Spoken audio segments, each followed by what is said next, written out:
City council members have announced their plan to disband the Minneapolis Police Department. We're calling for defunding the police. Shootings in New York City have more than doubled this year.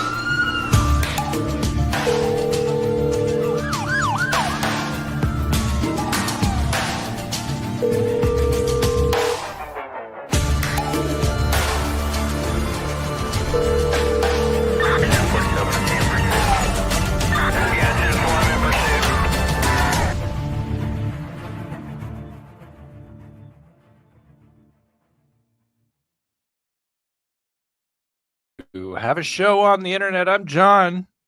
I'm an actual 911 dispatcher. I've been doing that in my community for 10 years. Drew, I think, will be joining us shortly, actually. He doesn't normally join me for the after show. The after show began as something I did strictly for the members, but we're going so fast that we just want to include everyone. There's a lot in the comments tonight about who's in the wrong. Police, Karen Reed. Is it everybody? It's not mutually exclusive. Everyone makes some really good points. Like, we're supposed to believe that everyone's lying except Karen Reed. On the other hand, she has made several statements against interest, and the significant other is always the one to blame. On the other hand, the Alberts look like, the mafia. So I want to hear what you guys all have to say. And I think Drew will be here soon. And this is actually a call-in show. So I'm going to go ahead and put my number on the screen so you can go ahead and put that in your phone. That's my real phone number, by the way. That's how small time we are here. You can actually call me and actually talk to me. We do that here. We actually used to do that when the show was brand new 2 years ago. But let's talk to everybody who's in the chats who's been patiently waiting for me to finish my delicious fish dinner. I actually wasn't going to do an after show tonight, but tonight's showing, there's so many people in the audience. It was such spirited discussion. And how could I say no? So Tyler, he's joining us from Canada. Marine's Blood from an undisclosed location.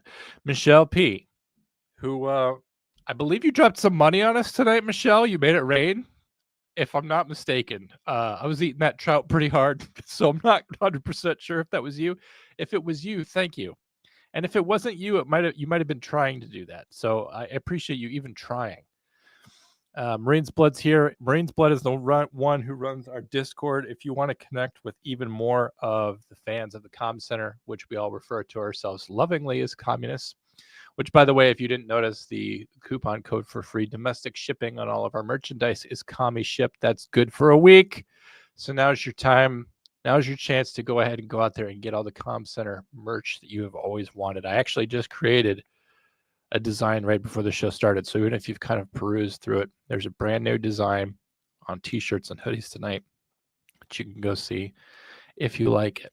So hopefully that's there for you. Shori's here joining us from Down Under. She's our genuine Australian friend talking to us live right now from the East Coast of Australia. She literally works where marijuana was born. She works in the marijuana factory. If you want to know how it gets to this country, it comes through there. JI5, my new best friend, says hit the like and hit subscribe to show support to the channel. Right now we're on my channel, which this is just my regular channel. You'll notice I have 82 subscribers. I have never put any effort into this channel. I appreciate if you hit like and subscribe. If you want to see me go live, I do a show also on Monday morning. That's kind of the same thing, only we do memes, and I don't generally take phone calls on Monday. But you can subscribe if you want. But this channel is not about money. This channel and this show is about interacting with you. If you guys like Comm Center and you want to interact with us, with me as a 911 dispatcher, if you have a question for me or you want to yell at me, you can. I will take that abuse. I'm used to taking phone calls to which people yell at me and call me names. I mean, I did that for 8 hours today already. So you can do that. So I appreciate all the support and from the people who have been here for a long time, such as Abby Ellsworth. I appreciate you being here, of course. As I said, I believe Drew is going to join us shortly. I don't know how late he'll stay here. For those of you who know Drew, he lives on the East Coast, and he does have to wake up every morning at 5 a.m. to cut his grass. So I'm not sure when he'll be here or how long he'll stay. But I believe he will join us, and he'll have some interesting stuff. I do have some stuff to. I have some stuff prepared for before he gets here, I have something that I wanted to read. I'm going to read you a story about cops. It's kind of you'll see that it's kind of related, and I wanted to kind of get you guys' overall opinion because especially Genta, if I'm pronouncing that correctly, it could be Henta like jalapeno. I don't know. She says, by the way, my biggest question has always been, how can the truth come out when they are all drunk and police seem hostile and dishonest? They do seem hostile and dishonest. Genta, there's a certain discontinuity with, and I'm not victim shaming here, but just with John. He gets painted as this guy that took on custody of his niece and nephew. But he's also 43 and going out and drinking, and they're having this big birthday party. And I don't know if it's just because I'm unpopular and I don't get invited to birthday parties anymore. But he's painted as this really loving guy, really great guy. I've read some of the text messages between him and Karen. He was kind of being a bit of a douche that night. Doesn't mean he deserved to get run over with a car. But there's a little bit of maybe no one here is a complete hero or a complete villain. Drew's in the background, but before he comes on, I want to read you this article if I can. It's just put me behind a paywall, so I'm going to try hitting refresh to see if it'll let me read it. I'll try opening it up on another browser. Sometimes that allows me to not have to pay for things. But it's an article that I thought was interesting. Let me see if I can find it. I actually had this prepared like all week, and then and of course now, because it's time to read it, I don't have it ready. But I will have it. This just proves it's a live show. If you ever wonder why we have a flapjack icon, that's because of this. Darn it! It's putting me back behind that paywall again. Well, not really. You want me to talk while you're trying to figure that out? Yeah, you can come in here, Drew, if you're already here. Hello, Drew, and welcome to my channel for the first time. I'm the boss here. I should be a lot smaller, I think, on the screen. Maybe. I don't know. Okay. But Drew, you're disappearing there. You've become the planet Earth. But Genta had a good comment about, she had so many tonight. Genta, if you want to interact with Drew while I attempt to pull up that article, they realized that I found it really interesting, and so they put it behind a paywall, and now they want me to pay for a month. And let's face it, gang, I'm too cheap for that. Hi, Shorty. Hi, everybody. Thank you all for being here. This is all kind of foreign to us. In what sense? We used to do this every Thursday, Drew. Preparing for a show and we were never prepared. I don't want to say that. Drew, no, let me ask you a question. This is an icebreaker for you. I know whenever you go to cop training, you always have to do an icebreaker. Yeah. When you need to microwave something for a minute, do you put it in the microwave for 60 seconds, 59 seconds, or 1 minute, or what do you do? Because this is like a big, like, it's a barometer of a whole personality. I think I just tapped the thing twice, which are 30-second increments. Okay, so you've got one of those really nice microwaves that just does a little thinking for you. It's a Breville. Yeah, it actually will sense the object that you want to heat up. It'll sense the moisture in it, and it'll, like, if you just hit the button that says, "Hey, reheat this meal for me," it'll kind of like just keep it on, keep it on until it feels that it's ready. It's yet to be accurate, but it's a pretty neat function. Are you going to ask me? Yes. What is your don't be desperate. Well, you never asked me. You never asked me how I'm doing or anything. Do I look red again? What's that? Do you look red? Yeah. I'm still trying to find this article, so I'm not even looking at you. What do you use, John? Microwave? What's your microwave sitch? What I'd like to do is this. I buy a microwave, and then I plug it in, and then I punch in 9999. And then whenever I need 60 seconds of microwave time, I just let it go for about a minute. And then that keeps track of my all-time microwave mileage. Oh yeah, so you're a stats guy. Yeah. Hi, Felony. I've got to, and Abby, I've got to find a way to be able to read these comments as we're here. I just can't. Are you I haven't not figured it able out yet. to? No, I think I have a solution, but I don't know if it's going to work well or not. No, it's that they're not in front of me.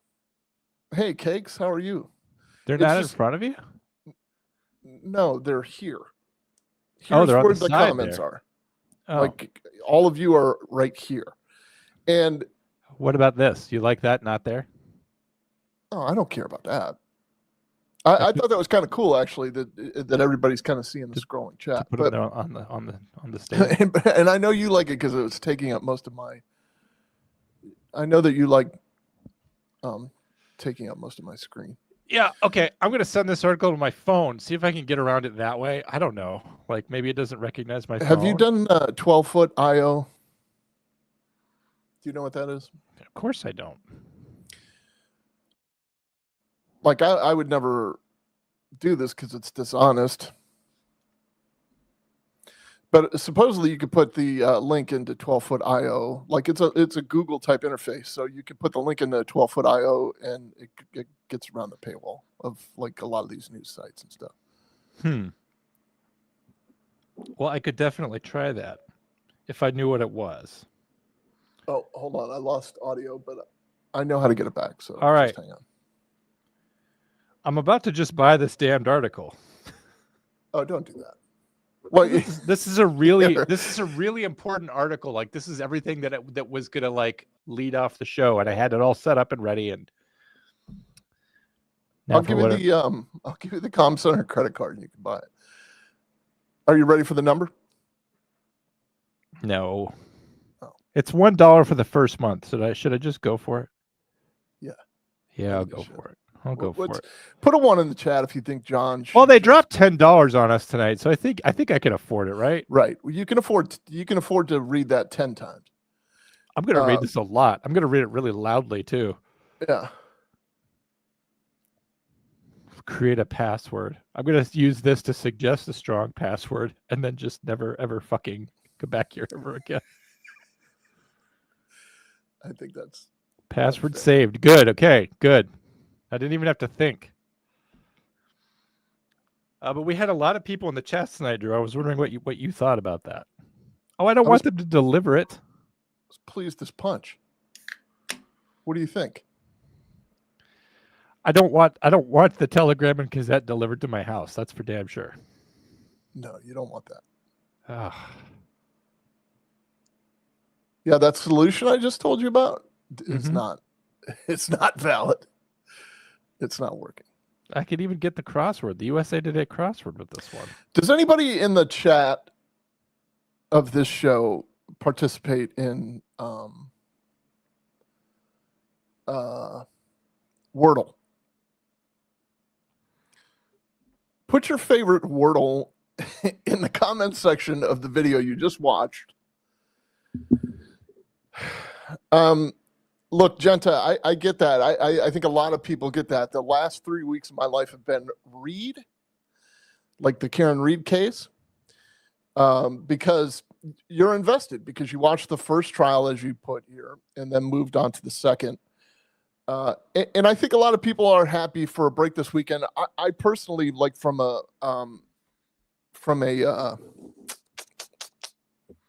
marketing standpoint, was like, I'm kind of glad they're off this weekend, because that might give our show a chance to be exposed to a new audience. Because if you're jonesing for Karen Reed stuff and you want to keep fresh, not that our stuff is like groundbreaking. I think people, when they come at us in the comments of the videos themselves, assume that we spent our entire lives following this case, and that we created a channel to talk about the Karen Reed case because all roads lead to Boston and the Boston area. But that's not the truth. and it's a case of note, and it's definitely near and dear to me because when you start calling cops corrupt, then I'm going to take note. And if there are things within the labeling of them being corrupt that I can, point out or like I almost said exploit, and I mean that kind of like if there are things I can point out to help like bridge this gap or ease some fears. I know I'm not going to change any minds, maybe. I mean, but that's kind of what the show's about. I mean, we have the primary mission of lifting dispatcher voices because they are completely unforgotten heroes. And then we secondarily want to bridge the gap between the community and first responder professions. So every good true crime call starts with a 911 call. Every good true crime case starts with a 911 call. John, are you ready or am I still flapjacking? So what I have to do is I have to, I can get digital only, but I have to pay like $25 for that. But if I want to get the one with the print, then I can get it for $1. So basically I have to like commit to getting this in paper for like a year for like, they've got me and they're going out.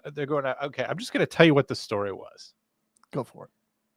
So it's the story of this woman, and she lives, I think in Worcester is how you pronounce it, Worcester, Massachusetts, kind of If in the there's- same If there's area. one thing I've found, John, that whatever it is in Massachusetts, you are saying it wrong. So if Yeah. it's Worcester, it is actually, and it's spelled that way, it is actually, Well, it's spelled Worcester or whatever. yeah. So the true pronunciation for Massachusetts people is pineapple. Like that's just the way it goes. I have a friend that was, you go on with your story. I'm sorry. No, it's if you have a little diversion, that's fine. I have a friend who is a captain. He's not really a friend. He was a classmate of mine at the Southern Police Institute, and he's a captain at Peabody, Massachusetts. And he spent his entire months with us correcting people because it's Peabody. It's not Peabody, it's Peabody. It's spelled Peabody, but it's Peabody. That's I don't like that. I don't either. I'm mad about it, to be honest. It makes me mad. You're mad about it. Yeah. Mad about a lot of things, John. All right. So I really wish I had like saved. From now on, when I do research, I'm gonna like copy and paste all the text into a notebook document so that I don't ever have to set myself up to look like this big of a jackass again. Oh, come on, John. So this young woman, she's not, I don't remember how old she is, maybe in her age, she's about 18, 16, 17, 18. Young woman. She's differently abled, or however you say that, but she's got, I'm not sure if it was Down syndrome or what, but she went missing. And this is not at all uncommon for law enforcement officers or dispatchers to take calls like these. They get out of the house, they wander away. They're not able to make good decisions for themselves. Yep. And massive search went underway. And the details of them being able to look for and find this young woman safe and unharmed and bring her back home to her family was a wonderful story that I really wish I could bring to you in detail. But there was a law enforcement officer in Massachusetts who was hailed as something of a hero because he's the one that was able to locate her and bring her back to her family. And the plan was I was going to read you this whole story and let all the heroes be humble and show that there's a good example of law enforcement in Massachusetts that does a good job. But for those of you who know me, there's always a kicker, because the law enforcement officer who found that young woman and brought her home to her family was none other than State Trooper Michael Proctor. Right. So for everyone who has all these bad things to say about this Massachusetts State Trooper, you got to realize like everything that he said and everything that he did, as bad as it is within the context of a career in which he has done great things and in a career in which he has been previously hailed as a hero. Does that mean he says things he shouldn't?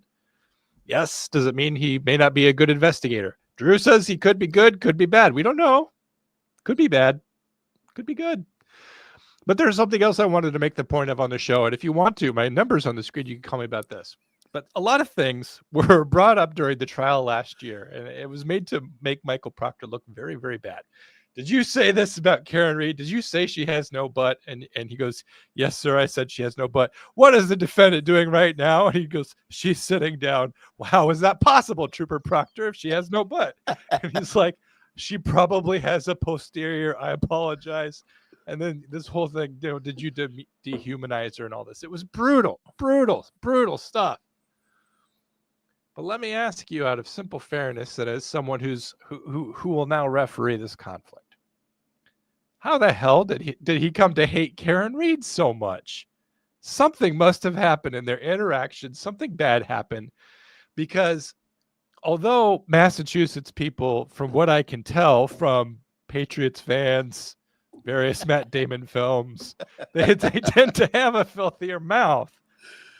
But at least where I come from, I mean, I don't even say the C word, Drew. I don't even call people that. I don't say that. I won't even say it now on my own channel. But he's calling her that and saying all these terrible things about her. And it's unprofessional, and he shouldn't be saying that, especially when he's investigating her for murder. And he should realize that any good defense attorney is going to, at least try to get a crack at this information. But what did she do to provoke his ire? Because I talk to people on all sides of conflicts all the time. I talk to people who are in child custody disputes.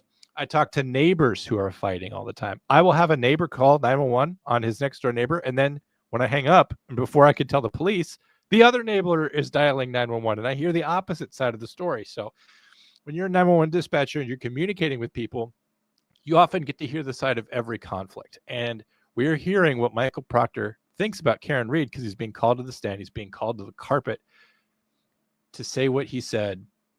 We're not hearing why the defense attorney never said, you wanted her to die. You thought all your problems would go away if she just died. You said she's a C word, and she's, and he has to say the words on the stand.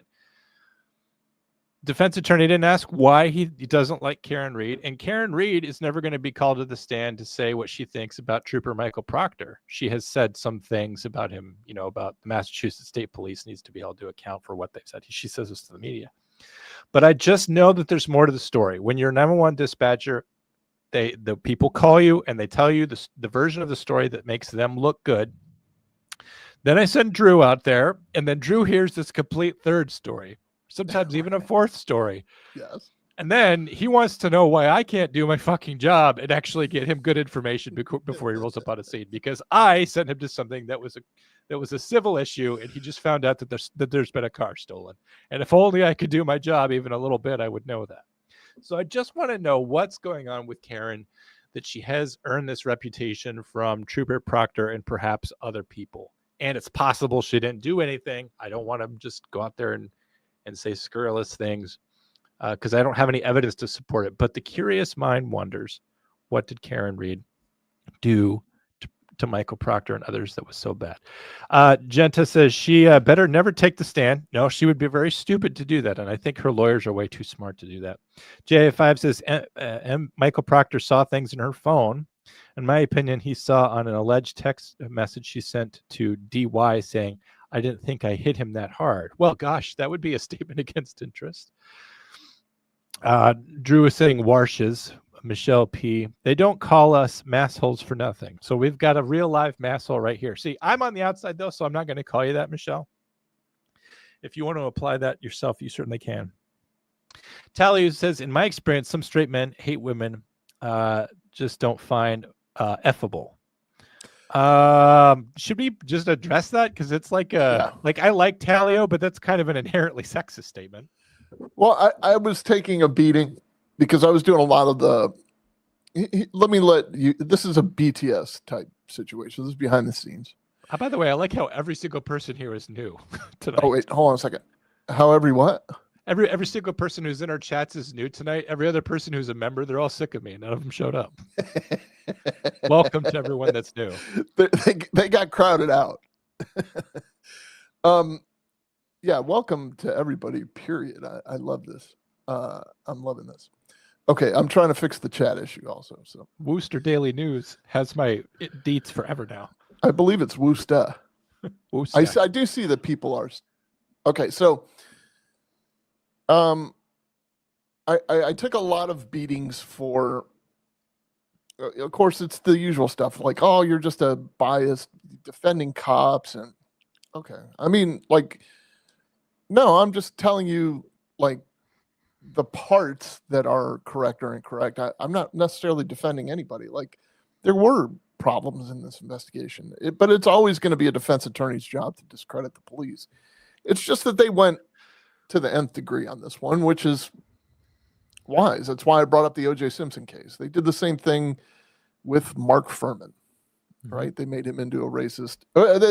Mark Furman made himself into he a racist. helped himself, right? Yeah, he may have helped himself on that one a little bit, but so that became the issue, not the slain woman and the waiter, Ronald Goldman. What became the issue was the DNA, which was very new at the time, and the N-word that Mark Furman used. That was not new at the time. That was not new. We thought that was fading, but it wasn't. No. So this is what people, defense attorneys do for a living in major trials. It's just the way it goes. And I've endured it. Like, I've been on the stand before. I've conducted these investigations. Their job is to discredit you. I shared a story about that judge who, in my opinion, was a racist, but she thinks I'm racist. I had to cut all the good parts of that story up. Okay, well, I'm glad you did. You're probably keeping me out of prison. So, there are people that were attacking me for saying, you should learn some, not etiquette, but like sensitivity to women, like somehow because they are coming down hard on her, that it was insensitive to women. And then of course, Michael Proctor with his dumb, using the C word and the leaky balloon knot. And all You that should not stuff. have been saying that. Right. Right. He shouldn't. I never defended that other than to say, we have a dark sense of humor sometimes, and it gets us carried away, and it definitely gets us in trouble. Everyone took that to mean like, oh, so you're pro C word, and that's not what I said. I remember the one nurse who was like, I have never heard a curse word in my life. And I don't think I replied the way I wanted to, because what I really wanted to say is, we all know what nurse you are. You're the one that's never invited anywhere. Like, I dated a nurse for 5 or 6 years. I know exactly which nurse you are. Don't worry about it. Mm-hmm. So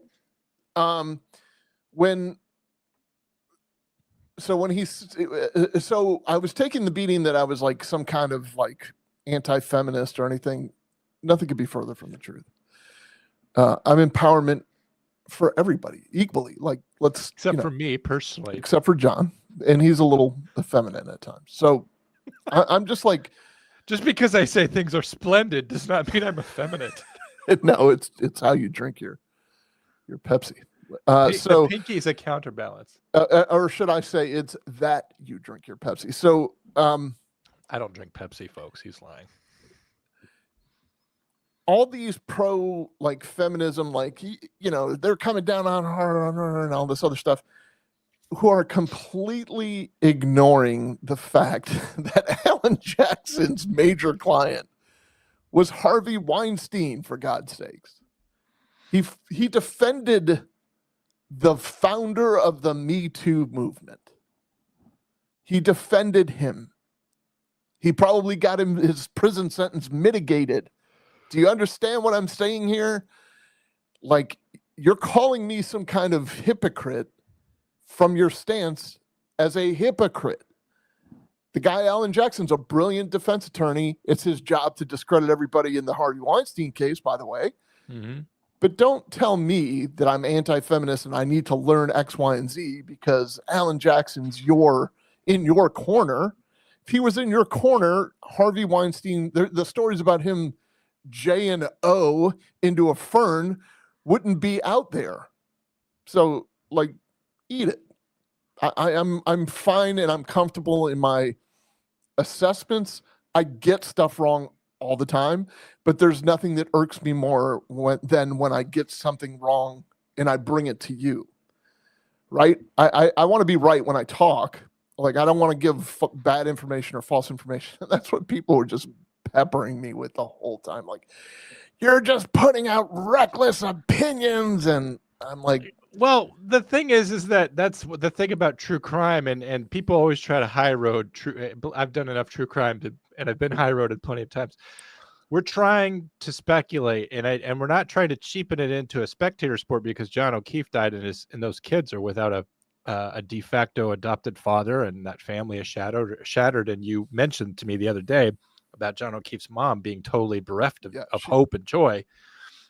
But we speculate on things. And so sometimes when we're on the show and I say, like, is it possible that it doesn't look to me as though there were no texts on Michael Proctor's phone indicating he intended to frame her? Like, the messages that were there saying she's fucked can be interpreted to say, well, she definitely did this and we're going to get her, kind of an ardent, I'm going to investigate this and I'm going to get her convicted because I think she did it. That's my job. It didn't say, like, I'm going to go plant evidence now. There was something like that. And so we'll kind of bandy about with words, and people will watch this, and and we had people in the chats tonight. We had JI5 and Genta and other people kind of going back and forth. And I really like that, by the way. But when we're on the show and we're going back and forth, like you and I have had the whole Hannah Payne episode, episodes like 1 through 5, we had a whole arc there. But it's like we're just talking about the case, and it's just like I can say something that I'm not standing by. I'm not taking a firm stand on my convictions. I'm just saying, what about this, to play devil's advocate? And that not only that, but like we can talk about someone that someone has done, and we can also say as adults, I understand why they did that. I don't condone it. Yeah. I don't call people the C word myself, but maybe if Karen Read has really been awful to some people, maybe I could understand why Michael Proctor called those terrible things without condoning it, without saying I would behave the same way, without saying it was fine that he did that. We can understand things without condoning it. But people get so wound up and they're so heated about this that they stop listening and they shut down as soon as they either hear what they want to hear from us or they don't hear it. You know what I mean?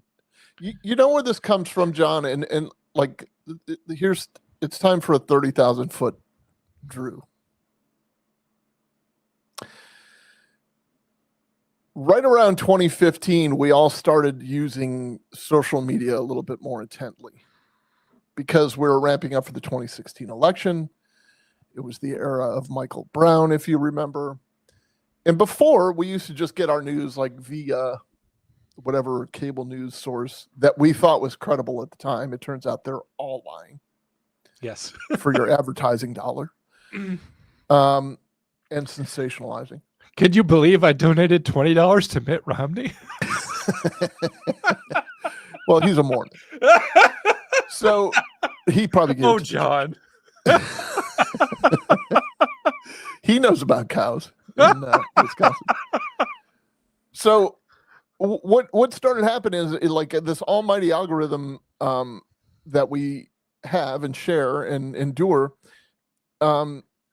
feeds your confirmation bias. Not even, probably like almost innocently in the beginning. Like they just fed you stuff that you should be buying, or you know what I'm saying? Like it fed you, it got your profile, it snatched your profile right out of your soul, probably around 2015, 2016. And then it started feeding you advertising and all this other stuff. And then they were caught. Facebook basically was, and they're like, whoa, privacy. Right. So they had to refine the algorithms, and what the algorithms now do are they are finely tuned to show you stuff that you talk about or that you believe. So or search for. So if you're constantly watching videos that talk about Karen Read's guilt, you are going to get nothing but Karen Read's guilt in your feed. And if you're talking to people who are talking about or police corruption or whatever, if you're talking to people or communicating or searching or watching about how Karen Read ran over this cop and killed him and is insensitive to it, that's all you're going to get in your feed. That's why we're so divided. That's why it is either Biden or Trump. It is either Trump or Clinton. It is either liberal or Democrat. It is either far left or far right. It's either Karen Reed is innocent and there's a corrupt cops, or One or the other. Yeah, it's got to be one or the other, and we don't have to pick teams. Yeah, If we can just you're- let the if you're- process play out. Yeah, if you're intellectually honest, you can have a discussion with somebody and grow from that and learn from that. But your social media is tearing you apart. It's tearing me apart. It's completely tearing me apart. So, and I'm dying to get on this social media diet, but I do it for a living now. So it's very difficult. It's very taxing on me. I'll be real honest. But it's Now your deterioration is not unexpected. Now it's just proceeding apace. Now we just know. No, now I'm being guided by like AI. Like now I'm questioning my own sentience. So like, am I real? Like, is this AI really? You're in like, too much pain to not be real, Drew. oh no shit. So I that's where I'm coming from. That's why I think so. So when I get on there and I say things like, well, look, for the most part, those witnesses have been honest so far. I'm talking about from a courtroom procedure. from a courtroom procedure standpoint, from a police officer standpoint, They from haven't a said anything that would be easily refutable. They know Right. what the records say. They know what their own reports say. They know what certain things say. It doesn't mean they're not going to be controverted at any point, because that's what happens at a trial. They're going to say, well, what if I had an expert who says this? And they'll be like, well, the jury gets to decide who they want to believe. But until you like catch me out in a lie on a stand, which is, by the way, what happens on TV shows. So I think it's what everyone's waiting for in this trial. As long as you're saying the facts so far as you knew them at the time that you knew them, and you're not confabulating falsehoods right there on the stand, that's not perjury. And you can even kind of be omitting things or not telling everything that you know, and that's still not really perjury either. I mean, it may be morally wrong. You could even say, it's from a professional ethics standpoint, it's really something that should get you out of the job. But there's nothing there so far where as soon as they get off the stand, there's some sort of like, well, is the prosecutor going to hook you up for perjury? There hasn't been that there so far. No. And so somebody argued with me the other day, which is fine. Like, have at it. Just understand, I've been a cop for 29 years and I've been told, shut your mouth. You represent this entire agency. You don't get to, even in your time off, have an opinion. So I left that to be able to fucking tell people off. Like, I'm going to tell you what I think now. I'm going to tell you. By the way, exactly edited out of the show earlier tonight because noticed. Drew was like, go ahead. I dare you to put a comment. I will tell you to fuck off. I'm like, maybe it's not nice to invite people to the show and tell them that you have literally waited 29 years to tell them where to go. That's not exactly what I said. It was a very. It was pretty close, I'm sure. It was close to that. Because it's the truth. But I have been dying to tell the public where to go. But I forgot what I was saying because somebody was arguing with me about perjury. Oh, what she was telling me was that, perjury is a little bit too difficult to charge, and nobody charges that. When was the last time somebody was charged with perjury? Really? And no one's been charged with perjury? Somebody literally went to Google and I put in perjury charged with perjury. And someone today, right? Dude. 3 cases came up. One was the Murdoch murders. Mm-hmm. 3 cases came up. One was a cop. There you go. So he was fired. He was a sheriff, actually. So he was fired and charged with perjury, and he's going to prison. One was Murdoch, and then there was another one in Alaska or something, and that was in the last 48 hours. So whoever gets charged with perjury, it's like being a witch. No, nobody ever gets charged with that. Yes, he's a witch. He's a witch. Perjury, burn her. Yeah. Unfortunately, the law says you got to burn at the stake for this perjury because it's just one of those old laws, It's a big, green, a big green P on your front shirt, the front of your shirt. Perjury is still a thing. And not only that, but here's a fun thing. So, Drew, you'll be able to talk about this. This is professional and totally in line with the real show. So, as a police officer, it's not just perjury you're afraid of. You're afraid of being put on a list of cops that have been known to tell untruths on the stand. And then once you're there, you cannot be a cop anymore because your testimony is worth precisely dick. Yes. Did you want to talk about that? How it doesn't even have to Yes. come to perjury charges before your career is ruined? Yeah. So when they talk about Brady issues or the Giglio list or Brady Giglio issues, that's exactly what they're talking about. So if it's ever determined that you are untruthful for any reason within the profession, whether it's in a court setting or not, so here's what was happening in our agency. You'd get a guy who was scared to death of losing his entire job because he backed out of his driveway and we'll say smashed into his wife's car, and then instead of bringing it to the garage, bringing it to supervisor's attention like the procedure called for, having the damage assessed, losing your car for a week because, or for a month because the body shop is so behind, then being punished on top of that. There were guys that would actually just call a body man, or, you know what I mean? Like they would just do. So yes, that's kind of dishonest, but it's a procedurally dishonest thing to do. And people look at it as like, you live in a separate category. You're not human beings. You're held to a higher standard and all this other stuff. It's just not the reality, because those little dings in your bumper prevent you from being promoted, or, they'll hold a transfer against you for years because of your bad driving record. Oh, he's had 2 wrecks in the last year.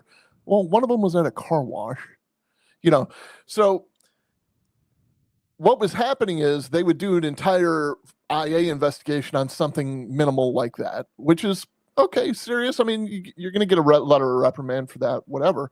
But they would find them untruthful, and they would use the word untruthful. And the defense attorneys caught on to that. So they started, as these cases, like as things evolved, stuff spreads like wildfire within a courthouse, within a judicial circuit.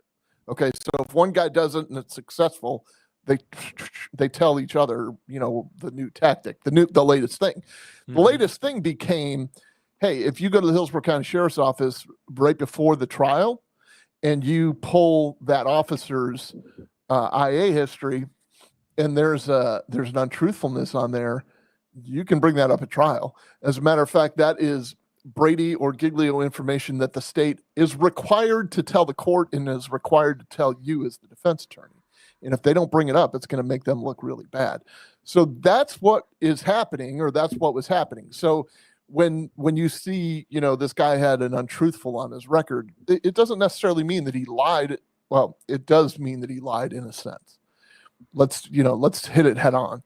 What was the egregiousness of the case, though? One. So what police agencies started to have to do is to make sure that if it were a true untruthfulness case, that it gets labeled as that. If it's this is a tough one. You should have just told us and we could have fixed this kind of case. And I don't mean fix as in illegal. I mean, like, we could have fixed this between us. We could have, reprimanded you or whatever. There was a point where we could pay for our own damage and it would go away because these little ding crashes were debilitating to our careers. So they made it so we can pay for the damage. So that's what happens when you lie. That's what happens when you're dishonest. And you'll never testify again. If you're on the Brady list, you'll never testify again. What does it mean if you can't testify? It means that you can't do your job. It means that so if say you're the sergeant of the trooper that's investigating this thing, you get minimal information about what he's doing on a daily basis, and then that guy gets fired, and they look into your history and they find that you've got one of these untruthfulness things, and you're on a Brady list. You can't testify either. You're done. So you're done as a police officer. You can't go anywhere and testify. That's how it works. Like you're erased from the profession. So it could be like this little time, like, come on. You can't even write a speeding ticket because if someone fights it, you get called to the stand. The defense attorney No, says that. So it says here that you're a yes. big fucking liar. Isn't that true? And you have to say yes. Right. And if you say no, they're like, oh, you're doubling down on the lying thing, huh? John, do you know how they frame that? Do you know how they usually do that, like in court? I don't know. Oh, liar. Thank you for your testimony, liar. Drew and I have a bit. If you guys want, you could call. You could actually talk on the phone. If typing, if like you're typing too hard or you're hurting your hands, you can call and you can talk to me and Drew, and we will field your call, and you can hold the floor with us. But Drew, Genta keeps putting in some great points here. You could tell that she is thinking it through, and she's kind of still debating back and forth. And I appreciate the fact that we're not resorting to name calling around here. This is supposed to be like the last nice place on the internet. She says drunk rantings of an angry woman who feels she's being cheated on and used as a babysitter. Sorry for his passing. John O'Keefe was not an angel. That's one thing that's tough, right? Yeah. Is that you want to criticize John O'Keefe, but you're not allowed to speak ill of the dead. Well, he was a guy that wasn't necessarily making good decisions. Like I said at the top of the show, you're 46 and you're going out and getting hammered and going out to people's houses and not that those things are bad, I guess, to be sociable, but I mean, like if you've got responsibility, I don't know. Like I said, I don't get invited to birthday parties anymore. I don't behave that way anymore. It's just not what I do. I don't know. Maybe I'm not being fair, but like if I wanted to criticize him and say like, I just felt like all of those people were all going to an adult's birthday party. I felt that was strange. I don't know. Well, it was the son though, right? I mean, like right, but he was still an adult, right? She still explained that though. I think Jennifer McCabe explained that like they all wanted to go to Brian Albert Jr.'s birthday party. No, that they do that every year. Like the families get together every year. Like, I mean, they don't miss birthdays apparently. Like they're a birthday-driven family, which tracks. It's an excuse to drink, right? So I mean, they're just a party crew. You can just tell that they're a party crew. And in full disclosure for you massholes that are watching. There was a set of years that I went to the St. Patrick's Day parade in Boston. I had a very good friend that was in Manchester or somewhere out of there. He was a cop there. Then he was a cop where I worked. Then he went back home. Then he became a chief of police in a small town, but up there. But every year he would invite us to the St. Patrick's Day parade. There was like a core of 6 or 7 of us. Jim from Florida was one of them for a couple of years. And it was debauchery. It was a bunch of like Massachusetts is a very cop heavy area, like it seems anyway. And it's kind of fast and loose with the badge there. It seems like I get where people get a little pissed because like, we were riding the subway and Al's nephew was a little sloshed and he's got his badge on his belt. You know what I mean? Like it's not cool. Yeah, I just wanted to be there to have a good time and, celebrate the Irish in me, the little bit of Irish in me. I'm more Scottish than Irish, but so I do understand where people find that to be a little obnoxious, but they're human beings, and they are partiers. I mean, having grown up in Western New York, I know there's not a whole lot to do in the winter, so. Your basement is generally finished, and you have one section where you can play mini hockey, and then the other section is probably has some kind of TV and coffee table and coasters for the Labatt's. We were teetotalers. We didn't do any of that. Genta says they were all drunk. Why was she the only one tested? She has a few questions here, but I want to go ahead and just go through that by the numbers with you. Drew, why was she the only one tested? I don't know that she was the only one tested. I don't know what that means, though. Was it for alcohol? Yeah, because she was the only one driving. Yeah, she was. That would be a reason. Because she was the only one saying, "Did I hit him?" Whether she said I hit him or did I hit him, she became a suspect at that point. And they have suspect for a DUI, even if she was drinking and driving. I mean, they kind of have an obligation to do that. Like it's just like the comment of the day the other day. Somebody said, What business did Michael Proctor have going through her Don't phone? investigate crime. I say that to cops all the time. I tell them that it's best to mind your own business. The cops don't listen to me though. Yeah. And why the inverted video? It's part of the investigation. So whether she actually, like, people believe this is like a created on a whole cloth cover up / let's frame Karen Reed. And they don't understand why she was tested. They still have the obligation.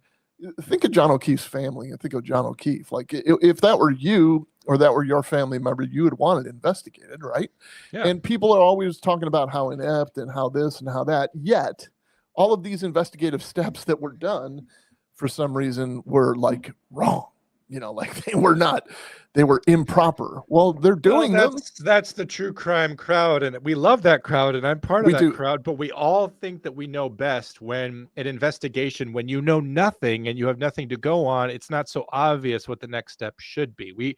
Knowing in hindsight, especially knowing everything that transpired in the hours before John O'Keefe wound up dead on the street, all of that really informs it. When you're walking up on a body and you don't know any of that stuff, it's really hard to know what the first thing to do is. Now, just to play devil's advocate to my own self, because I do not want to get yelled at, but John, when there's a dead person in the street, to bang on the door and have the cops come out and put the tape around. That's all true.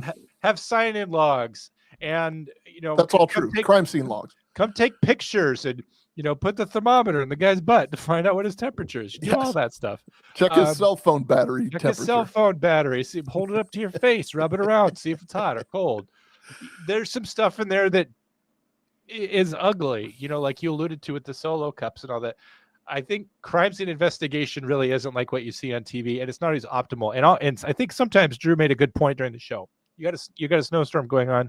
You risk losing potential evidence. Do you completely lose that evidence, or do you still preserve it as some sort of investigative value, even if it will never have value in court because of the way it was collected, handled, or whatever? You could still use it to generate another lead to help you find more evidence to prosecute this case. Yes. That versus letting it wash down the storm drain. I'm going to get a solo cup to see if that's human blood. And to see you if work I can with find what out you who got. it belongs to.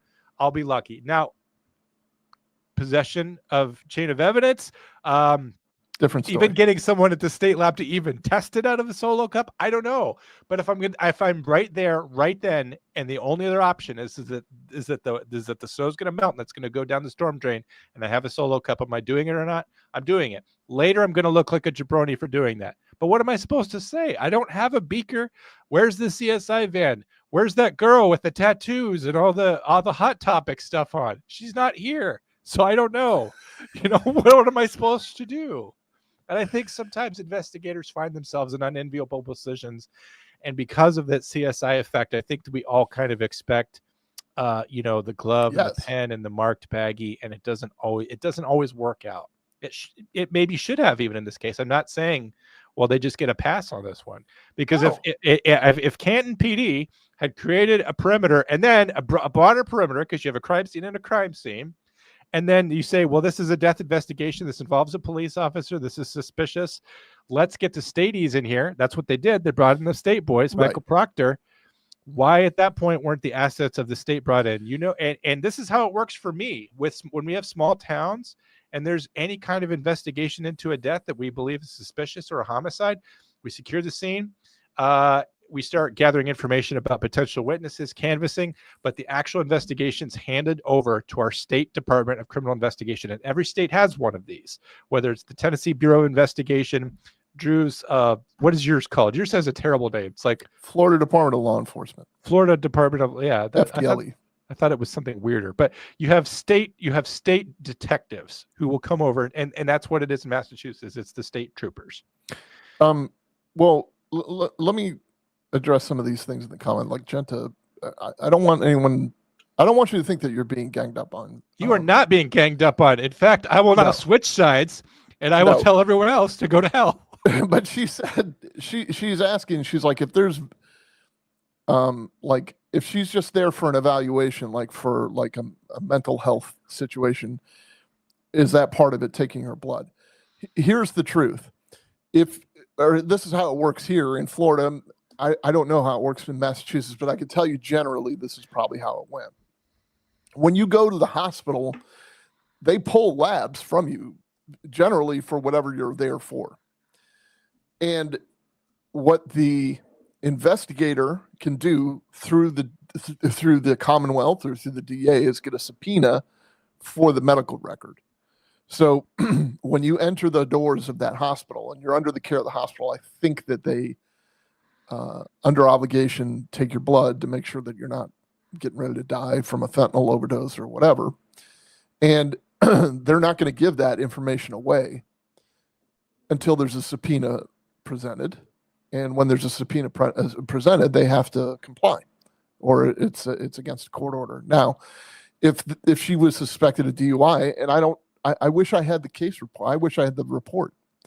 If she's suspected of DUI that day, and they took her to the hospital for whatever reason, and they wanted her blood as part of that investigation, a criminal investigation, they would need a search warrant for that. You would have to go to a judge and say, this is what we're doing. We're trying to get this and we're trying to get that. The only other way around it is exactly what I just told you about, the subpoena after the fact. And sometimes those blood results take forever and ever and ever to come back. So there is validity in the blood testing of her. It's not nefarious, and it's not necessarily that they held her down and and pricked her finger and just like squeezed it out of her. I mean, it was legitimately taken. If that's what happened, I like I said, I don't have the case report. I can tell you that is my feeling. That's my gut instinct that that's what happened. Something similar. Then the other thing about this that I want to address is like, we have a guy in here who is kind of saying, look, there's no conspiracy. There's no conspiracy. And it's just, look, we disagree. Sometimes we disagree on things, and that's how we grow. And that's how, we learn things.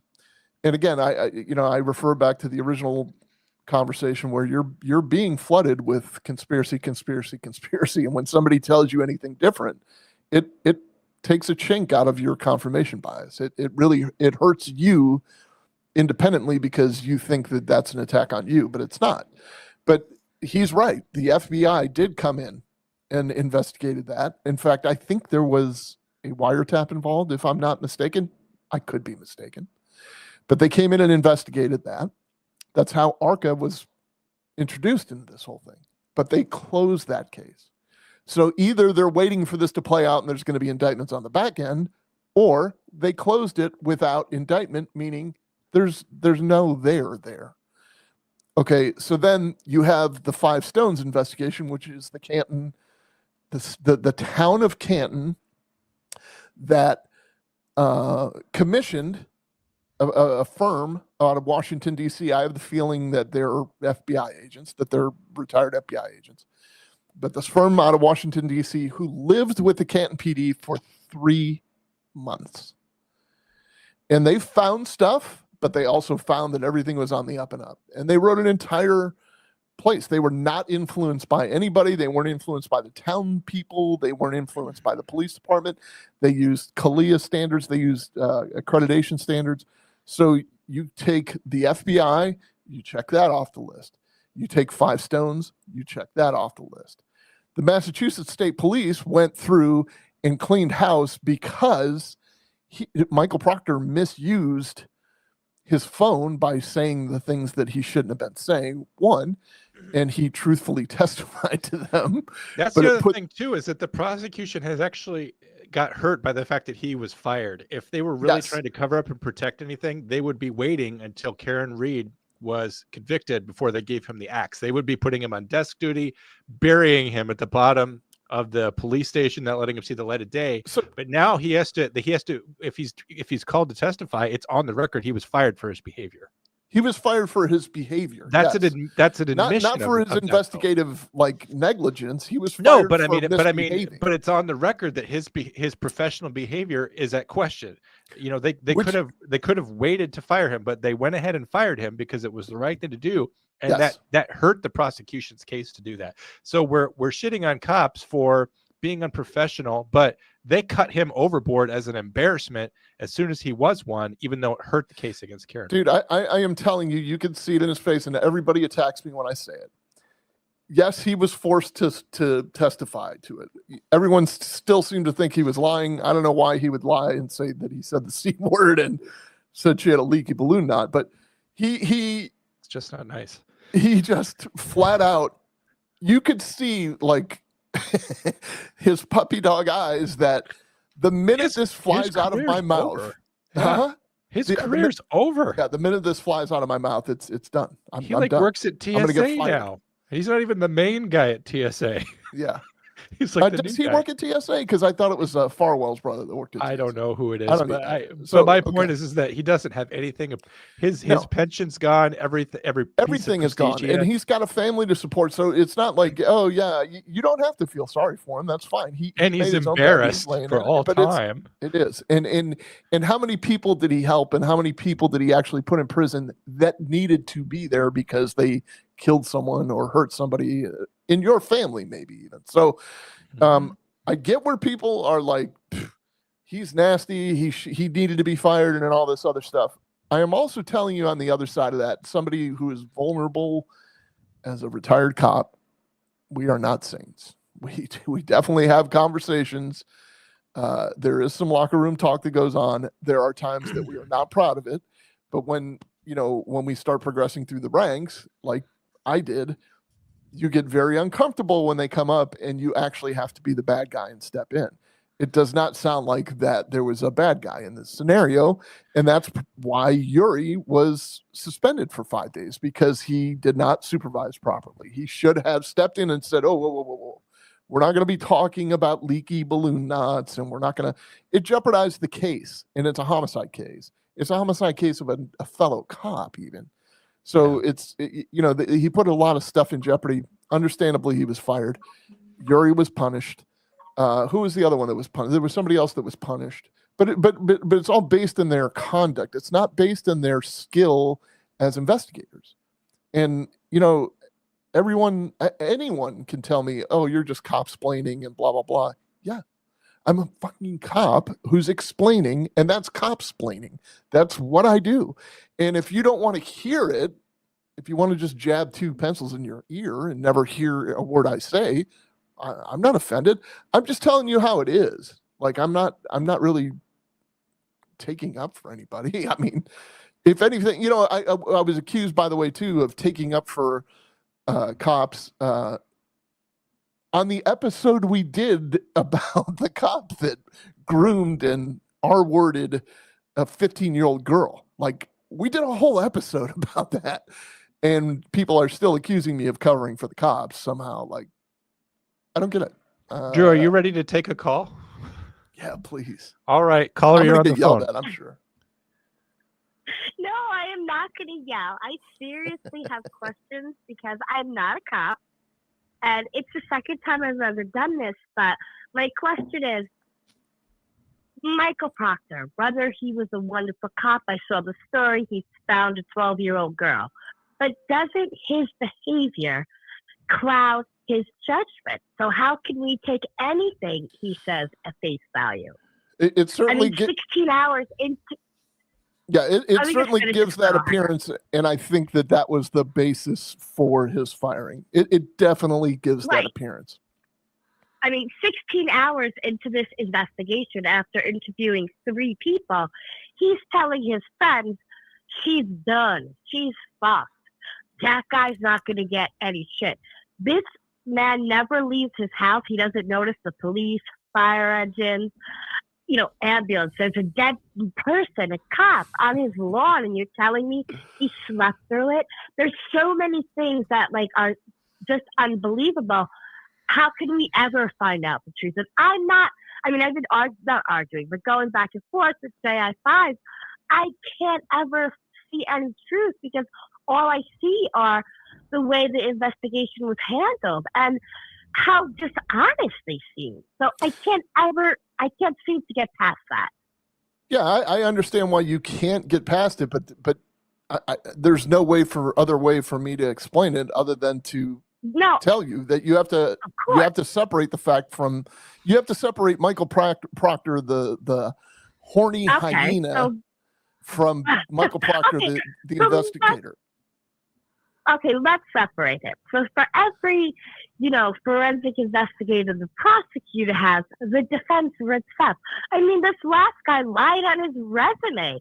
He couldn't even date a report right. I mean, these seem like silly mistakes that my son would make writing a paper, not someone that I'm supposed to believe is writing a report for the court to say that her car was there at this time when he can't even date the report right. All right, but how about this? And John, you jump in anytime you want. But I how don't about want a this? piece of this at all. But how about this? I mean, if she hit him, how would we ever know? Every little thing that happens is going to be part of the conspiracy from here on out. So in other words, when Judge Canoni, when Judge Bev, Auntie Bev, as she was called in the text in a text message, they hate her. Oh, they hate her. Yeah, they hate her. They think that she's favoring the prosecution, that she's in on it, and she's all this. She's a judge. She's the one that declared a mistrial in the first case. So when she's like wiping her face or winking or smiling at the prosecutor who is asking questions, it could be hold on a second. It could be as simple as, dude, we told you we were breaking at 11:30 because I have a dental appointment. It is 11:35 and you're still running your trap. And she's not going to say that in open court. She's just going to kind of like scratch her face like, hey, can I see you at sidebar? And everybody goes over to sidebar and then they all go to lunch. I don't see zebras when they're just horses. I'm not that smart god. I love this caller. I love her. I'm just saying that I love podcasts. It's what I do like in my downtime. I take care of dying people, so I have a lot of downtime. And I usually watch fun stuff. So I don't even know how I got into this case. It was an accident. Next thing I know, I'm watching it 27 hours a day. I found you guys, I found the trial channel, but I just never been that interested in news. And God forgive me, that's such a horrible thing to say as a parent, but I hate the news. It's just depressing. I think that's great. No, I don't watch the news. But see, that's part of the problem. I get updates on social medias, and it gets back to what I was saying. Right. I mean, even my Twitter, which is usually fun for me, put flirty pictures, and it's now covered with Tyree. I'm like, how the fuck did this get here? I don't watch this on my Twitter. Like Twitter is for flirty stuff, but it's on my Twitter now. I mean, I'm just saying, it just seems like my biggest issue has always been, even if she hit him, I can never, ever fully say that because of all the other shenanigans He's that damaged happened to you. with this police. I get it. Yeah, I can't see. I can actually pass reasonable doubt if that's the correct. Okay, but so that's the important point in this whole thing, and that's what I'm glad that you're saying, and that's what I'm hoping people should take away from this is that there is a jury. There's 16 people seated because there's 12 and 4 alternates, and it's their decision to determine whether there was proof beyond a reasonable doubt. That's it. So when people take too much of a personal stake in this, or they get too offended by this or that, I'm guilty of it. I got to be honest. I mean, I took shots all weekend. I'm in for another weekend of taking, even more body shots, but which is fine. Like, I get it. I'm opening myself up to it, but this is up to the jury. And it is definitely the defense's job to make it a big deal that this guy, and it is a big deal. Academic dishonesty is a big deal, but like I agree. I mean, but he can't. Now, if your kid did that, yeah, he can't unlearn though. Plagiarize the paper. Yeah, he can't take that to school. Yeah, he can't unlearn what he learned though. You know what I mean? Like I completely get it. He should have been forthcoming in his CV. There's no two ways about it. But once they started questioning him, he was reputable. You know what I mean? Like, this is a bad thing. We're probably going to end up censuring you or doing something here. But the information he gave was bad. Right, but if he's so credible, why lie on something that could? And he didn't lie once. He lied on LinkedIn. He lied on his website. He submitted a new CV to the court. Never once did he say currently pursuing. He's saying this after the fact. Again, you're lying about minutia, and when you lie about minutia, You lie about the probably little lie things, you lie about the probably big lie things. about everything. Yeah. Okay, Right? You probably lie about everything. So fair I enough. can't take anything he says. I can't take anything he says credible. He's Fair just enough. like I this. can though, but that's fair enough. Okay. You're and you're right to think Listen, that you because and JI5, get off my back. what's that? No, but You and JI5, get off my back. I'm allowed to have my own. oh, look, I'm not, JA5, are you calling in next for rebuttal, by the way? but I'm gonna let him call in, but I just wanted to say thank you. I like your channel. I think it's very. I think love it that kind you of like takes us. a little bit of the. Yeah, it takes a little bit of the, serious. And we probably should be serious, but at least for me, it takes a little bit of it away, and I can breathe and laugh a little and not be so, wound up. So I just wanted to say thank you guys. Thank Sorry you for saying battling that. for so long. It means a lot. Here's what I want to say. I don't want to suck the life out of the room. I want to keep the momentum going, and this is John's show. I want to say Okay. this. When I see John O'Keefe's mom sitting there with her arms folded, breaks looking my heart. down, it absolutely breaks my heart. Yes. Let's look at exactly what happened in 2013. 2013, she lost her daughter who had a brain tumor. I'll try. It- I'm a mom, so I get that. Right. And my heart breaks for her. Right. And a few months, so she had two grandchildren, with that daughter. So she lost her daughter. A few months later, the father of Her those children, son-in-law. her son-in-law, dies of a heart attack. Some say a broken heart, Yeah. which is a heartbreaking story, no pun intended. Then John, Yeah. her son, the saint, comes in, picks these kids up, loves them. They're now getting accustomed to being in this new family, and he's killed. And you could just Listen, see it how on her she- face. Like this Right. is the How gravity. she's This is Yeah. what How the she's Turtle able to do that, Boys I and don't know. this is what everybody needs to remember. This is a You family are you're dealing with. absolutely right. Yeah, You're like give absolutely it the right, reverence it because- deserves. That's all I'm Yeah, saying. I don't think that I could live. I don't think I could breathe if something happened to, my kid. I don't even know how. I can't. Right. My mind doesn't even go there. So my heart breaks for her. I But understand. Again, I mean, if she's sitting there, she has to hear these inconsistencies. I mean, so I don't know. You know what? Now you've thrown me for a loop, and I have no rebuttal. Okay, you just took the air out of me. I have no. You rebuttal. don't need to I'm rebut. gonna I go. understand where you're coming from, and you have a good soul. I guarantee it. But it's just it's All to right, me. thank you. She's rolling her eyes when the defense is talking. She is That, convinced. I know. It's actually funny. Yeah, she All is right, definitely gentlemen, convinced. I'll let you go. I'm going back to the chat. Thank All you. right. Good Thank night. you. Thank you Thank for you. calling You're in. welcome. Bye. Bye. Did you like that we talked about having reverence for this case, but at one point I did have a picture of a dog being sworn in? Chloe. I Chloe, love the will dog. Chloe take the stand? Leave a comment below. By the way, I didn't even have to put that in AI. That meme already existed. It was already there. Yeah, I know. Well, when I saw it, I was like, I remember that. Like, I remember when this was a picture. Like, That was a picture, right? I'd like it when I don't have to craft anything, because I was ready to. Because I even asked ChatGPT, "What kind of dog was Chloe?" And I was going to say, "Now put it on the stand," but it was already there.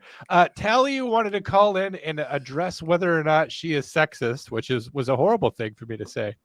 So, Tally, go ahead and call in if you want to call in. Go ahead, you can call in, and because she made a comment which I wrongfully dismissed as, well, that was a sexist thing to say. I was just kind of being insane. But she said that some straight men are mean to women. Yes. That when I think the comment was supposed to be when the women don't find the guy effable, or if the men don't find the woman effable. Like if Right. there's not any effing to be had, there's some sort of inherent meanness. Taliu, if you're there, the line's open. Go ahead and call in on that. Otherwise, I wanted to just say a special thanks to Jenta for calling in. She became a member tonight through the generosity of someone else, despite my best efforts. Cupcakes is going to bed. She's got a good night, cakes. So good night, Cupcakes. We always appreciate you. Hey, here's the other thing I want to just bring up. Like, I know people think I'm obsessed with Hannah Payne, and I am, because It's a very binge-worthy case. look, everybody is like, "Oh my God, the state stacked their evidence on Karen Reed. They hate her because she's a woman." And oh yeah, that Hannah Payne had no business doing what she's doing. Look, if you watch our series, I will guarantee you will see things differently. We may not sway you, we may not change your mind, Kelly, but I guarantee you will see things differently if you watch that series, especially this episode that we dropped like the other day, episode 5, when Hannah gets on the stand and explain everybody to the person that I talked to in the comments about that case says, well, she ran up to his car with her gun out and yelling, get the F out of the car. No, she didn't. Not what happened. That's not what happened at all. And you people are making these judgments because that's what the media was pushing in 2019. The media in 2019 was pushing this was a black man that was killed by a wild-eyed white woman who wanted to run up there and shoot and kill him. It was pre-Ahmaud Arbery. It was before they found those people guilty. I promise you, if you watch, you can, like, look, watch what you want to watch. We have 8 parts to that series. We still have to release 6, 7, and 8. I thought it was 11. Did you take away my 2 parts where I was right? Yes, I did. Where you convinced me that I was right. Tally is on the line, though. Tally, hey, go Tally. ahead. Hi, how are you guys? I'm terrible. Thank you for asking. All right, very good. I won't be very long because I have to go back to work. I wanted to explain my comment just by saying this. So I'm quite a bit older than you guys, and I was raised by parents who were adults in the 50s. So you're getting a lot of remnants of left over from the men are always right, and just because you're a man, that means you have the God-given right to have a woman, to have success. Just because you're a man, that was really shoved down our throats. And when I said that, I meant like I personally, who in my prime was cute, but not like drop dead gorgeous by any stretch of the imagination. I bet you were. Personally, I bet you were a fox. So, no. So. I've had men look at me like I've had to make polite conversation. Some men back in the 80s, guys, they weren't men, they were guys. If you were nice, they automatically thought that you were hitting on them, as opposed to just having common manners to get you through life. And they would automatically, all of a sudden, like, oh yeah, my girlfriend, yada yada yada. There's always scrubbing that shit up there, say, okay, got it. That's, dude, calm down. But then I've also gotten like the look where somebody is physically repulsed by you. So that's why I said that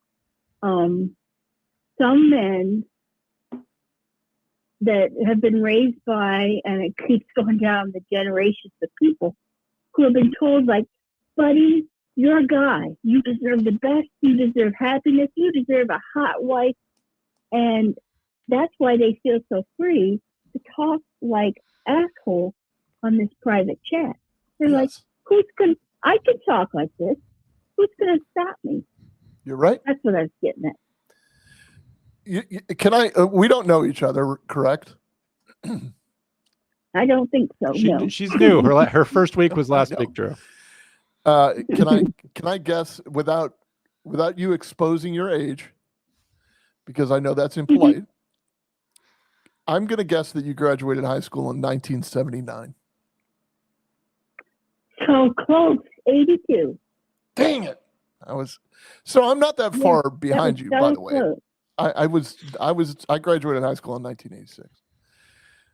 So okay. So you're probably younger at heart than I am, because I've seen fire and rain. But yeah, I bet you were a fox. Don't sell yourself short. And I'm not trying to be sexist or call you or sexy. Don't girlfriend. be either one. Yeah. But I do appreciate. I appreciate the conversation. You're very honest. Like, I love seeing your comments and responding to them. And is that a Mancoon cat in your? What kind of cat do you have? That's my cat. Yeah, I only have one. My apartment does not smell like cat pee, and I'm not crazy. Why would we were not about to say that?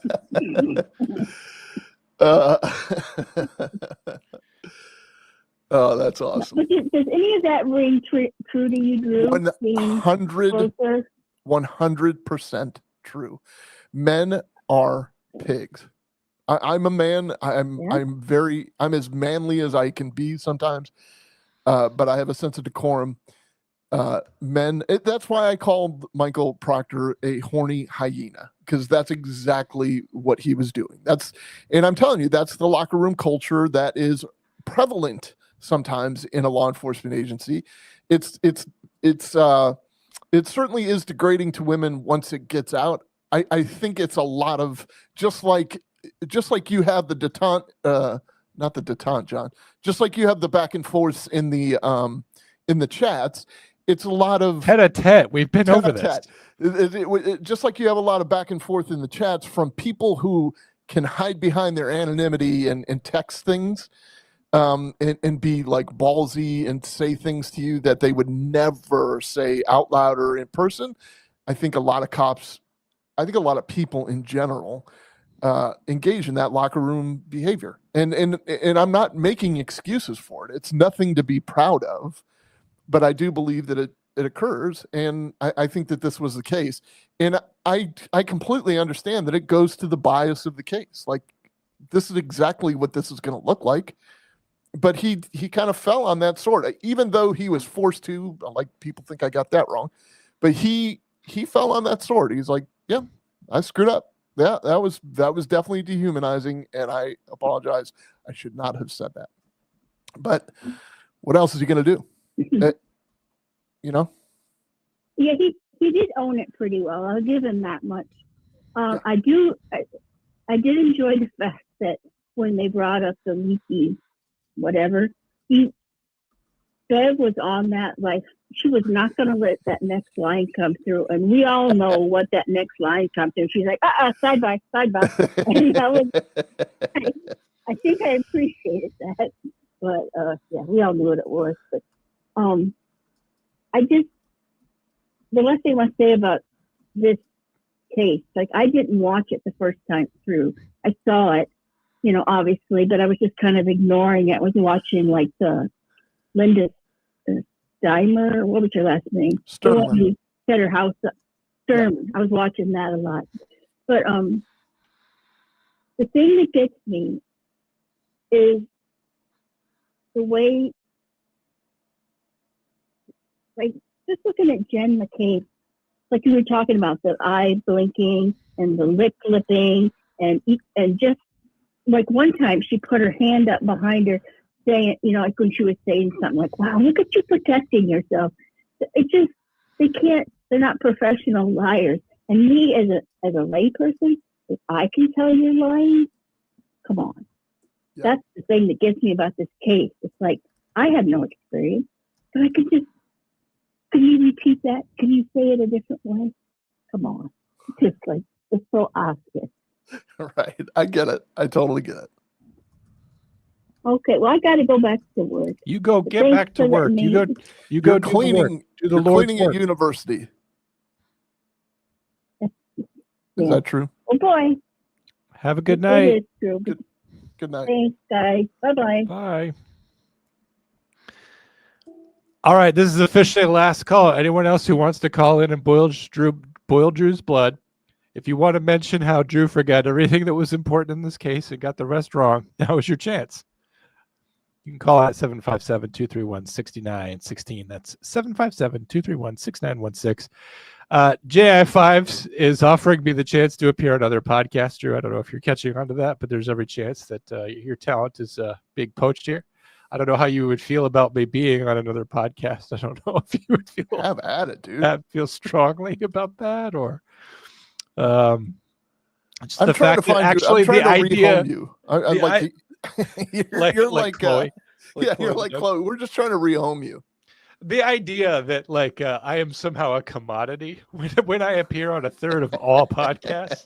I know some people are kind of new to me, but there was a time there where I was on up to about 5 podcasts a week. Literally, you could hear me on Monday, Tuesday, Thursday, Friday, and every other Saturday. I was on some kind of podcast. So I know that it's a big internet out there, and maybe there's some people out there that would like to get to know me, and I would never But Drew is a he's done a few podcasts. If you wanted to hear Drew on some other shows, he's done a couple episodes of on being a police officer. You saw Abby in our chats earlier tonight. She has that show. And then there's the Disruptors. That was a show that he did, and I listened to that whole thing, waiting for him to say my name one time, and it did not happen. God, I'm so sorry. that was an interview about Drew Breezy, I think. The very idea. Sorry. Well, the thing is that you even mentioned the Comm Center. You're like, my show where I talk about this. And I'm like, can we at least get an operative we in there? But no, you took a roofie and forgot I existed before that show. Man. It's fine. I actually would have been embarrassed by it because if you had brought me up, you know what would have happened? There would have been this little awkward conversation. Oh, we got to have John on the show sometime. And then it never would have happened. And then I would have just felt bad about that. So I'm glad that I was never given the curse of hope. So thank you for protecting me from that. This is your last chance to call Drew. Drew needs to go to bed so that he can wake up at 5 a.m. to mow his lawn. Yes. And I will probably sidewalk. go to bed soon too as well. I wanted to just say thank you to everybody who was in the chats tonight. We've seen like record success. This episode is already on pace to become our most watched episode, like somehow defeating a record from last week. Yeah, it's which a last 110 week's already. last week's record was double the previous record. And so I'm probably going to own a mansion on the moon before the end of the year. I'm going to be a very big deal. And it's because of the new people that migrated over here to watch us tonight, to call in to us, to talk to us, just like the OG fans did 2 years ago. So thank you to everyone who was here earlier. Felony Melanie, Tyler, Chase was here earlier. Michael was here. Everybody that will watch later, Silamander was here. Shorty was here. All the people that were here watching the show. We always appreciate you. Thanks for watching the show. Share the show out, I guess, so that we could just completely take over the world. And then just everyone who was like super like JI5 and Genta, you guys just went after it. You guys just kept making great points and lively discussion, but it was nice to see that no one resorted to the ad hominems, because this case is nuts. And I just really like talking to people and seeing everyone's different points of view and being in the chats. And I wish you guys all a good weekend and a good Friday night. Drew, thank you for hopping on here. We do have merch. You can go back over to the Comm Center on YouTube. You can see our we have a spring tee. If you really want my face on an article of clothing, You should. then you could get that. That could happen for you, Silamander. I don't know if you saw that. That we do have merchandise now, and I fixed our promo code. It was for free shipping, but all the profit margins on all our products were too low to offer free shipping, so I changed it to $3 off. So that's good until next Thursday. So jump on there if you see something like. I design all the merchandise myself, so if you have anything you'd like to see. Well, yes, I'm sorry. Drew did design the Hoslong to Die in suitcase. How much is the merchandise? We have over 60 things in there. Tell you, you might find something that will fit your budget or not. I think we have stickers in there for like $5.99. So if that's all you want, but we have hoodies up there, really nice stuff, I guess, that has a higher price point. We tried to make enough stuff so that there's something for everyone price point wise. And obviously I said that the profit margin's so small that if I apply a discount, it won't work. The coupon code's broken. So we're not doing it to get rich. It's really to reward the people who have been hanging in with this show as we grew out of our infancy, coming from another network and being independent and to this point. So that stuff's there if you're interested in it. And if you're not, I will never fault you for that. The suitcase nod, that was hilarious when Drew said that to me. Hoslong to Die in suitcase. Really interesting point. But thank you guys so much for being here on the show. We will catch you back here on Monday. I believe we will probably have more Karen Reed's content next week, depending on how bad the comments go. If the comments break Drew's spirit, then we might divert for a week so that you guys can see what else we could do. But we'll see how it plays out. But if there's nothing else, we will catch up with you next time on Monday morning. You can find me on this channel. I will do a show called Coffee Break, and Comm Center will return. So thank you guys, and thank you, Drew. You guys all have a pleasant evening, and we will see you then.